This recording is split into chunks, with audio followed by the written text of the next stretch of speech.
Halo Sobat Kata Dunia, pernah nggak kalian merasa kalau mobil kalian kepanjangan sampai susah parkir? Kalau iya, berarti kalian senasib sama Angkatan Laut Rusia. Hari ini kita bakal bahas K-329 Belgorod. Ini bukan sekedar kapal selam biasa yang lewat terus bilang titit. Ini adalah kapal selam terpanjang di dunia. Panjangnya sekitar 184 meter. Itu lebih panjang dari 2 lapangan bola loh.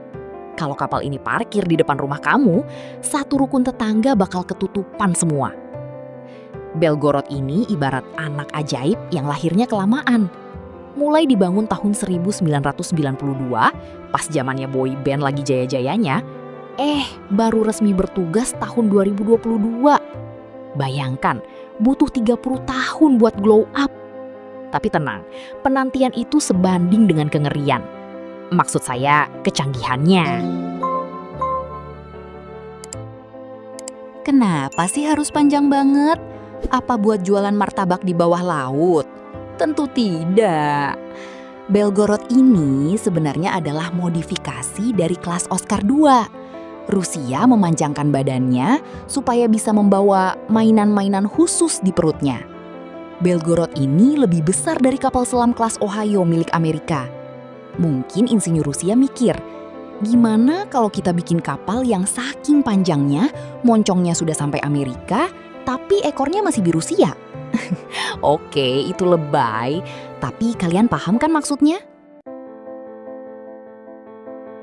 Nah, ini dia alasan kenapa intelijen negara-negara barat sering minum obat sakit kepala gara-gara Belgorod. Poseidon, status 6. Poseidon ini bukan ikan hias guys. Ini adalah drone bawah laut bertenaga nuklir yang ukurannya sebesar bus sekolah.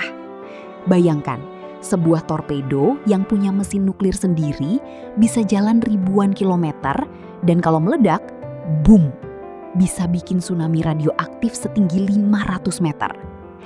Poseidon itu ibarat kurir paket yang gak cuma nganter barang, tapi juga nganter satu pulau ke dasar laut.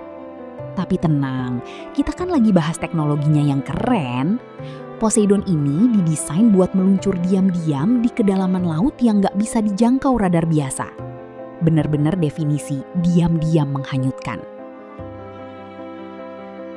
Selain bawa torpedo raksasa, Belgorod ini punya fungsi sebagai kapal induk bawah laut. Di bawah perutnya, dia bisa menggendong kapal selam mini bernama Losharik AS-31. Losharik ini spesialis riset laut dalam, atau ya bisa dibilang tukang potong kabel. Kalian tahu kan kabel internet bawah laut yang bikin kita bisa main game online? Nah, Belgorod bisa naruh kapal mini di sana buat ngintip atau amit-amit mutusin kabelnya kalau lagi mood.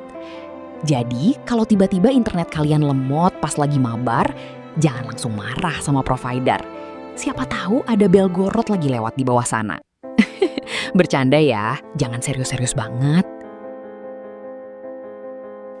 Meskipun badannya bongsor, Belgorod ini pemalu. Dia punya teknologi peredam suara yang luar biasa. Mesinnya sangat tenang. Sampai-sampai sensor akustik lawan bakal bingung bedain mana suara kapal, mana suara paus yang lagi galau. Dia bisa menyelam sampai kedalaman 500 meter lebih. Di sana gelap, dingin, dan gak ada sinyal wifi. Tapi buat Belgorod, itu adalah taman bermain yang sempurna. Jadi itulah K-329 Belgorod. Sebuah mahakarya teknik yang bikin dunia terpana sekaligus garuk-garuk kepala. Dia adalah simbol kekuatan, misteri, dan tentu saja hasil kesabaran 30 tahun pembangunan. Apakah dia monster laut yang menakutkan? Mungkin, tapi dari sisi teknologi, kita harus angkat jempol buat kreativitas para insinyur Rusia yang berhasil bikin apartemen berjalan di bawah samudra. Terima kasih sudah dengerin fakta-fakta seru tentang Belgorod. Jangan lupa, kalau kalian berenang di laut dan lihat ada bayangan sepanjang 2 lapangan bola, mungkin itu cuma paus. Atau mungkin Belgorod lagi lewat mau cari parkir. Sampai jumpa di pembahasan berikutnya.